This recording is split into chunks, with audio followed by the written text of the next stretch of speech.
Hello दोस्तों, आप सभी का स्वागत है आपके अपने परिवार मैथ मस्ती में।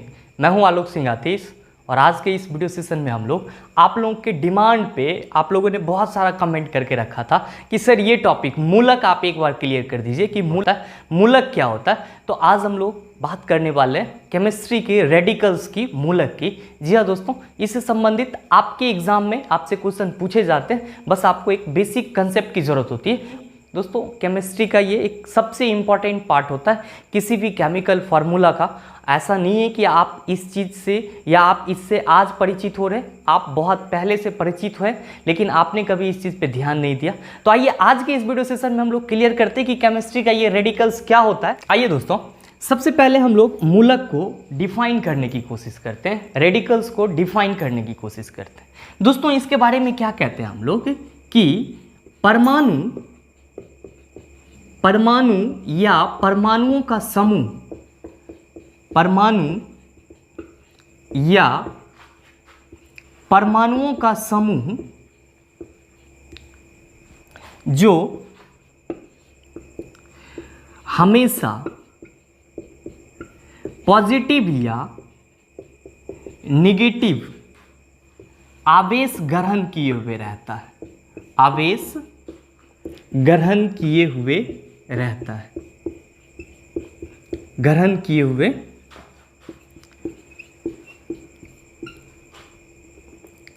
रहता है, मूलक कहलाता है, रेडिकल्स कहलाता है, मूलक कहलाता है।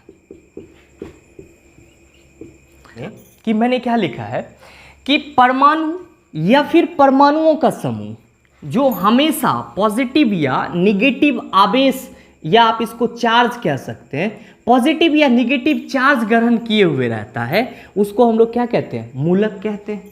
आपके दिमाग में तो ये आ गया होगा, मूलक या तो परमाणु होगा या फिर परमाणु का समूह होगा, मतलब या तो एक परमाणु होगा या बहुत सारे परमाणु होंगे।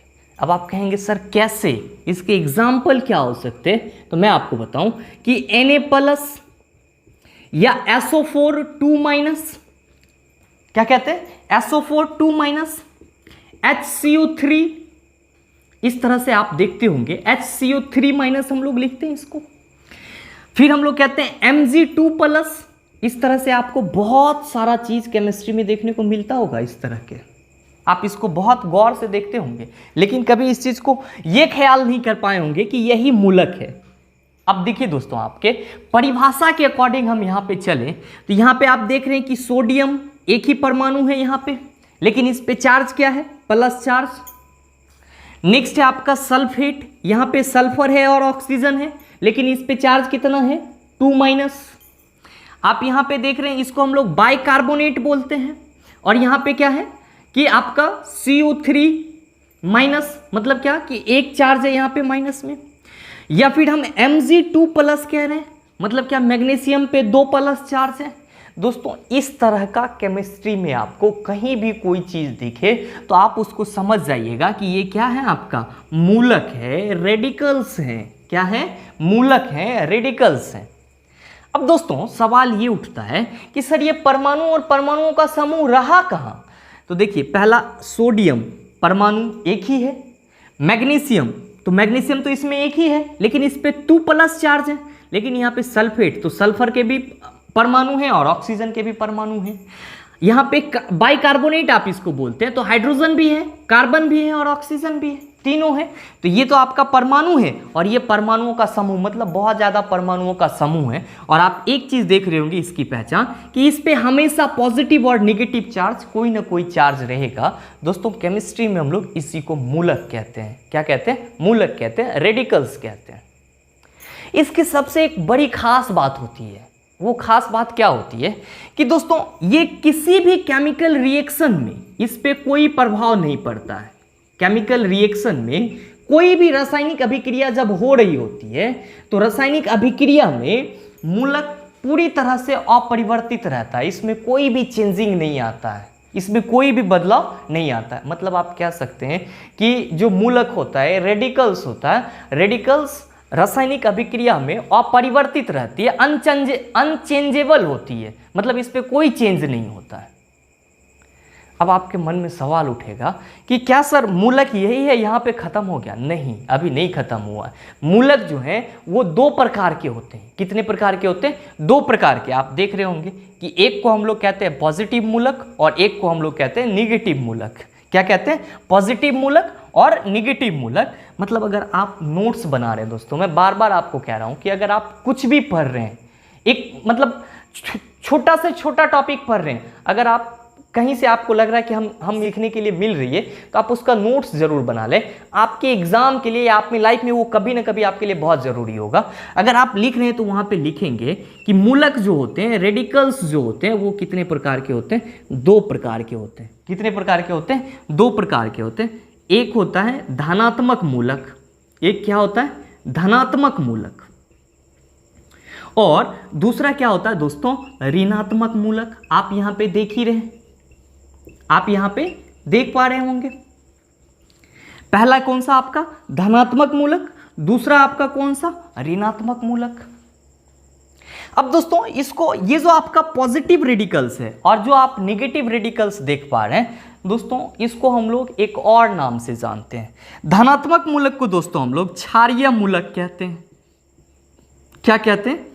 कि आपका जो धनात्मक मूलक है वो क्षारीय मूलक है। बेसिक रेडिकल्स भी इसको कहते हैं।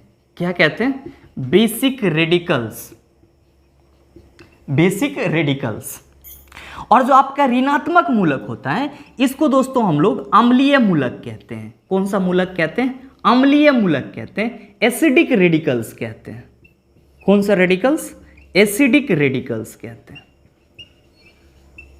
और दोस्तों किसी भी केमिकल रिएक्शन में इन दोनों का अपना अपना यूज होता है। अब आप लोग कंफ्यूज करेंगे कहाँ पे, कि आप लोग कहेंगे कि सर जो अम्ल होता है, तो अम्ल का तो परिभाषा होता है कि कोई भी पदार्थ जो पानी में घुल करके H+ आयन प्रदान करे उसको हम लोग अम्ल कहते हैं, और कोई भी पदार्थ जो पानी में घुलने के बाद OH- आयन प्रदान करे उसको हम लोग भस्म कहते हैं। तो परिभाषा के अनुसार अम्ल, आप यहां पे देख रहे हैं कि H+ आयन, तो आपके माइंड में सेट होगा कि अम्ल जो होगा उसमें पॉजिटिव आयन होगा या पॉजिटिव चार्ज होगा, या फिर आपके मन में आ रहा होगा कि बेस जो होगा वो निगेटिव आयन या निगेटिव चार्ज होगा। दोस्तों इसका जस्ट उलट होता है, इसका जस्ट उल्टा होता है। क्या?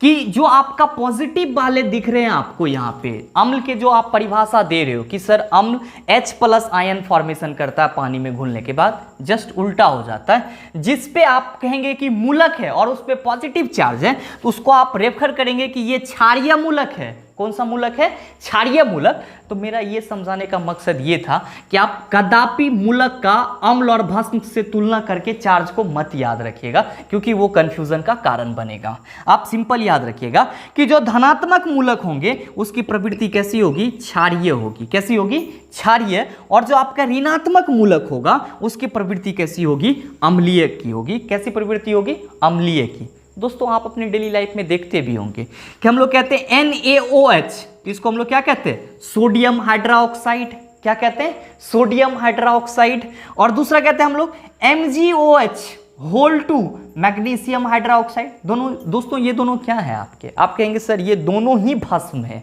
ये क्या है? दोनों भस्म है। तो ये जो भस्म है मतलब इस पे Na+ है और OH- है। Na+ और OH-, Mg+ और OH-। भैया समझाने का मतलब ये हुआ कि ये भस्म का डेफिनेशन है, उससे आपको रिलेट नहीं करना है। बस ध्यान रखना है कि किसी भी मूलक पे अगर पॉजिटिव चार्ज है तो वो उसकी प्रवृत्ति कैसी होगी? उसकी प्रवृत्ति क्षार के जैसा होगा, बेसिक प्रॉपर्टीज होगी। क्यों होगी क्षार के जैसा? क्योंकि अगर वो पॉजिटिव नहीं होगा तो क्षार के गुण को एक्सेप्ट नहीं कर पाएगा। क्योंकि जब भी कोई चीज जुटता है तो दोनों अलग अलग प्रवृत्ति का हो, पॉजिटिव निगेटिव जुट सकता है, कभी निगेटिव निगेटिव और पॉजिटिव पॉजिटिव नहीं जुटता है। तो आप इस चीज का ख्याल रखेंगे कि सोडियम जब OH के साथ मिक्स होगा तो यहाँ पे Na+ और OH- होगा, मतलब ये सोडियम हाइड्रोक्साइड बनाया। तो ये आपका जो Na+ है ये कौन सा मूलक हो गया? क्षारीय मूलक हो गया। नेक्स्ट बात आता है दोस्तों कि ऋणात्मक मूलक। अब ऋणात्मक मूलक कौन कौन से होते हैं? तो आप कहते हो सर Cl-। क्या कहते हो? Cl-। आप कहते हो ना Cl-। तो आप कहोगे सर अम्ल तो क्या होता है? H+ आयन देने वाला होता है। तो भैया अम्ल H प्लस आयन देने वाला होता है तो मूलक तो किसी भी रासायनिक अभिक्रिया में जुट सकता है। तो अगर हम हाइड्रोजन H प्लस के साथ Cl माइनस जोड़ेंगे तभी ना होगा, ऐसे होगा नहीं होगा, HCl ऐसे नहीं बनेगा। और दोस्तों ये जुटेगा HCl, तो आप क्या कहते हैं कि यहाँ पे जो Cl पे आपका ऋण चार्ज है, कौन सा चार्ज है, निगेटिव चार्ज है। दोस्तों ये निगेटिव चार्ज उसकी अम्लीयता के प्रॉपर्टीज को शो करती है। किसको शो करती है, अम्लीयता के प्रॉपर्टीज को शो करती है। उम्मीद करते हैं कि ये चीज आप समझ पा रहे होंगे। एक चीज और जो इसमें सबसे इंपॉर्टेंट चीज हो जाती है वो ये कि आपसे अगर पूछ दे कि मूलक का संयोजकता क्या होगा, तो ध्यान रखिएगा कि जिस मूलक पे जितना चार्ज होगा, जैसे कि SO4 2- है तो इस पे 2 चार्ज है, इसकी संयोजकता 2 ही होगी। Na प्लस पे सिंगल प्लस है तो इसकी संयोजकता 1 होगी। HCO3- तो बाइकार्बोनेट की संयोजकता कितनी होगी, 1 होगी। Mg2 प्लस मैग्नीशियम पे 2 प्लस चार्ज है तो इसकी संयोजकता कितनी होगी, 2 होगी। मतलब जिस मूलक पे जितना आवेश होगा, जितना चार्ज होगा, वही उसकी संयोजकता होगी। क्या होगी, वही उसकी संयोजकता होगी। अब आप लोगों में से बहुत के पास कंफ्यूजन होगा कि सर अगर कुछ अम्लीय मूलक और कुछ क्षारीय मूलक मिल जाता तो बहुत ज़्यादा बेटर होता, क्योंकि बहुत सारे आप में से बहुत सारे को पढ़ने में भी दिक्कत आती है कि सर उसको क्या पढ़ें। तो आइए हम लोग अम्लीय मूलक और क्षारीय मूलक उसको भी देख लेते हैं और उसकी संयोजकता क्या होती है, तो हम लोग पार्टिकुलर अलग अलग से देख लेते हैं और फिर आपको इससे संबंधित जो कुछ भी क्वेश्चन बनेंगे, दोस्तों मैं ये नहीं कह रहा हूं, आप खुद जब क्वेश्चन सॉल्व करेंगे तब आप कमेंट करके बताएंगे कि हाँ सर बिल्कुल आसानी से क्वेश्चन बन रहा है। आइए दोस्तों अब हम लोग कुछ अम्लीय मूलक और क्षारीय मूलक को देख लेते हैं जो आपको बार बार पढ़ने को देखने को मिलते रहते हैं। पहला चीज तो आप अब ये कभी कंफ्यूज नहीं करेंगे कि सर अम्लीय मूलक कौन सा होगा और क्षारीय मूलक कौन सा होगा, क्योंकि आपने अभी जस्ट कैटेगराइज किया है कि जिस पे भी क्या होगा कि निगेटिव चार्ज होगा वो आपका अम्लीय मूलक होगा। क्या होगा, अम्लीय मूलक होगा। और जिस पे आपका क्या होगा कि पॉजिटिव चार्ज होगा, जिस पे क्या होगा पॉजिटिव चार्ज होगा, वो मेरा क्षारीय मूलक होगा। क्या हो जाएगा, क्षारीय मूलक हो जाएगा। दोस्तों आपको इस पे 2 चीज पूछी जाती है। एक तो पहला इसके नाम से संबंधित आपको कंफ्यूजन होता है, दूसरा इसका संयोजकता भी आपसे पूछा जाता है। तो पहला चीज आप ये देख ले कि यहाँ पे HCO3- मैंने लिखा है तो इसको आप बाइकार्बोनेट बोल रहे हैं। मैं बार बार बोल रहा हूँ, अगर आप नोट्स में लिख रहे हैं तो लिख सकते हैं कि HCO3 को हम लोग क्या कहते हैं, बाइकार्बोनेट कहते हैं। और दोस्तों इसकी संयोजकता आप इस पे देख रहे हैं माइनस, सिर्फ माइनस है, मतलब इस पे 1 है, कुछ भी नहीं है। अगर आप ऐसे पॉजिटिव कर देते हो या ऐसे प्लस या माइनस लिखते हो तो इसका मतलब क्या हो, 1 प्लस या 1 माइनस, या हम इसको 1 माइनस लिख भी सकते हैं। तो बाइकार्बोनेट की संयोजकता कितनी होती है, 1 होती है। अब यहाँ पे देख रहे हैं कि HSO4 है, इसको हम लोग क्या बोलते हैं दोस्तों, आपने ध्यान दिया होगा कि SO4 2- को हम लोग क्या कहते हैं कि SO4 2- को हम लोग कहते हैं सल्फेट। यहाँ पे देखिए लिखा हुआ है SO4 2-, इसको हम लोग सल्फेट कहते हैं। और इस पे चार्ज कितना है दोस्तों, तो 2- मतलब इसकी संयोजकता 2 हो गई। अब HSO4 मतलब बाइसल्फेट इसको बोलते हैं। अगर आप लिख रहे होंगे तो इसको लिख सकते हैं, HSO4- को हम लोग क्या कहते हैं, बाइसल्फेट। और इसकी संयोजकता कितनी होती है, 1 होती है। अब ये दोस्तों Cl- है तो हम लोग कहते हैं क्लोराइड, संयोजकता कितनी होगी, 1। क्यों, तो क्योंकि इस पे सिर्फ और सिर्फ एक ही चार्ज है और वो भी कौन सा, ऋण आवेश। इसको हम लोग कहते हैं ब्रोमाइड, Br है ना, और इसकी संयोजकता कितनी होती है दोस्तों, 1, क्योंकि इस पे कितना चार्ज है, सिंगल ऋण चार्ज है। दोस्तों नेक्स्ट कहते हैं आयोडाइड, इस पे कितना है चार्ज, 1। अब है नेक्स्ट NO3-, इसको हम लोग क्या कहते हैं दोस्तों, इसको हम लोग कहते हैं नाइट्रेट। क्या कहते हैं, नाइट्रेट। और इसकी संयोजकता कितनी होती है दोस्तों, 1, क्योंकि इस पे चार्ज कितना है, तो 1- चार्ज है। तो दोस्तों जिस पे जितना चार्ज होता है वही उसका क्या होता है, संयोजकता होता है। नेक्स्ट है आपका ClO3-, तो ClO3-, इसको हम लोग क्लोरेट बोलते हैं। क्या बोलते हैं, क्लोरेट। और इस पे संयोजकता कितनी होती है, 1 होती है दोस्तों। नेक्स्ट है CO3 2-, इसको दोस्तों हम लोग कार्बोनेट बोलते हैं। और जब अगर इसी के पीछे हम क्या लगा देते हैं, H लगा देते तो बाइकार्बोनेट हो जाता है। तो CO3 2- की संयोजकता कितनी होगी, 2। SO4 2-, मैंने आपको बताया इसको सल्फेट बोलते हैं। नेक्स्ट है दोस्तों S2, आप सबको पता है इसको हम लोग सल्फाइड बोलते हैं। क्या बोलते हैं, सल्फाइड। और इसकी संयोजकता कितनी होती है, 2। PO43, इसको हम लोग क्या बोलते हैं, फॉस्फेट बोलते हैं। क्या बोलते हैं, फॉस्फेट। और इसकी संयोजकता कितनी होती है, 3 होती है। नेक्स्ट दोस्तों आपका क्या आता है, फॉस्फेट के बाद N3-। तो दोस्तों NO3- आपको दिखे तो आप इसको नाइट्रेट कहिएगा, N3- दिखे तो आप इसको नाइट्राइट कहिएगा। क्या कहिएगा, नाइट्राइट। जहाँ पे जो वर्ड कठिन है वो मैं आपको लिख दे रहा हूँ, बाकी के मैं बोल दे रहा हूँ कि ताकि आप लिख सकें। N3- क्या हो गया, नाइट्राइट। और इसकी संयोजकता कितनी हो जाएगी दोस्तों, 3 हो जाएगी, क्योंकि इस पे ऊपर में क्या है, 3- है। और देखिए दोस्तों इस पे सब पे क्या है, निगेटिव चार्ज है। मतलब ये कौन सा चार्ज हो गया, ये आपका सॉरी कौन सा मूलक हो गया, अम्लीय मूलक हो गया। कौन सा मूलक हो गया, अम्लीय मूलक। अब नेक्स्ट आती है बात दोस्तों क्षारीय मूलक की। इसको हम लोग बेसिक रेडिकल्स भी कहते हैं। फिर वही बात, इस पे जितना चार्ज होगा वही इसकी क्या होगी, संयोजकता होगी। Na+, तो इसकी संयोजकता 1। पोटेशियम है तो K+, इसकी संयोजकता कितनी होगी, 1। Ba2 है आपका बेरियम, इसकी संयोजकता कितनी होगी, 2 हो जाएगा। Mg2+, इसकी संयोजकता कितनी हो जाएगी, 2। दोस्तों इसको हम लोग मैग्नीशियम बोलते हैं। बेरियम, पोटेशियम, सोडियम, एल्यूमिनियम, आपकी संयोजकता कितनी, तो 3। आयरन की संयोजकता कितनी दोस्तों, तो 3+। ध्यान दीजिएगा कि इसको हम लोग क्या बोलते हैं, Fe3+। अगर आपको लिखा हुआ रहे तो इसको हम लोग फेरिक बोलते हैं। क्या बोलते हैं, फेरिक बोलते हैं। इसकी संयोजकता कितनी होती है, 1 होती है। क्यों, क्योंकि इस पे चार्ज कितना है, प्लस चार्ज है, एक चार्ज है। Fe2+, अब इसको क्या कहेंगे, तो दोस्तों इसको हम लोग फेरस कहते हैं। क्या कहते हैं, फेरस। तो इसकी संयोजकता कितनी होती है, 2 होती है। इसकी संयोजकता कितनी होती है, 2 होती है। दोस्तों अब नेक्स्ट, अब जब आप इन सारे चीज़ों को समझ लेते हैं तो एक और इस पे बेसिक सा सवाल पूछा जाता है, क्या कि अगर आप इसको समझ लिए तो इसको हम यहाँ से थोड़ा सा हल्का मिटाते हैं, फिर आप समझ जाइएगा। बस याद रखिएगा NH4+ को हम लोग अमोनियम कहते हैं और Fe2+ को हम लोग फेरस कहते हैं। दोस्तों क्या पूछा जाता है आपसे आपके एग्जाम में कि ये जो दोनों एसिडिक रेडिकल्स और बेसिक रेडिकल्स हैं, ये दोनों क्या करते हैं कि सॉल्ट का फॉर्मेशन करते हैं, लवण का निर्माण करते हैं। और जब ये लवण का निर्माण करते हैं तो इसके अंदर जो आवेश आता है उसका वैद्युत अपघटन अगर हम लोग करते हैं, क्या करते हैं हम लोग, वैद्युत अपघटन करते हैं, इलेक्ट्रोलाइसिस करते हैं, तो आपसे पूछा जाता है कि अम्लीय मूलक किस पे जाके निकलेगा और आपका जो क्षारीय मूलक है वो किस पे जाके निकलेगा। दोस्तों आपको पता होना चाहिए कि जब हम लोग किसी भी सॉल्ट का वैद्युत अपघटन करते हैं तो उस सॉल्ट का हम लोग जलीय विलयन लेते हैं और उसका जलीय विलयन लेकर के हम लोग एक बीकर में रखते हैं जिसमें 2 हम लोग इलेक्ट्रोड रखते हैं, एक जिस पे निगेटिव चार्ज होता है और इसको हम लोग क्या बोलते हैं, कैथोड बोलते हैं। क्या बोलते हैं, कैथोड बोलते हैं। और एक जिस पे पॉजिटिव चार्ज होता है उसको हम लोग क्या बोलते हैं, एनोड बोलते हैं। क्या बोलते हैं, एनोड बोलते हैं।